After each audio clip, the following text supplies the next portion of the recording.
আসসালামু আলাইকুম ওরহমতুল্লাহি ওয়াবারকাতুহ। ইসলামিক বিডিতে আপনাদের স্বাগতম। আমি শেখ মোহাম্মদ আরাফাত হুসাইন। আজকে আপনাদেরকে কোরআনে বর্ণিত লুকমান রাদিয়াল্লাহু তাআলা আনহু নিজের সন্তানকে যে বিষয়ে শিক্ষা দান দিয়েছেন সে সম্পর্কে আলোচনা করব। প্রথমত তিনি যা বলেছেন, হে বৎস, আল্লাহর সাথে কাউকে শরিক করো না, নিশ্চয়ই শিরক চরম জুলুম। দ্বিতীয়ত, হে বৎস, কোনো আমল যদি সরিষার দানা পরিমাণও হয় এবং তা যদি কোনো পাথরের ভিতরে অথবা আসমান বা জমিনের যে কোনো স্থানে লুকানো থাকে, তবুও আল্লাহ তা উপস্থিত করবেন। নিশ্চয়ই আল্লাহ সূক্ষ্মদর্শী, সব বিষয়ে অবহিত।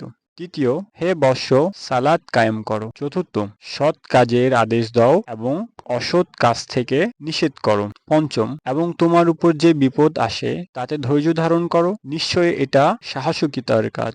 ষষ্ঠ, অহংকার বশে তুমি মানুষের দিক থেকে তোমার মুখ ফিরিয়ে নিও না এবং জমিনে দম্ভ ভরে চলাফেরা করো না, নিশ্চয়ই আল্লাহ কোনো দাম্ভিক ও অহংকারীকে পছন্দ করেন না।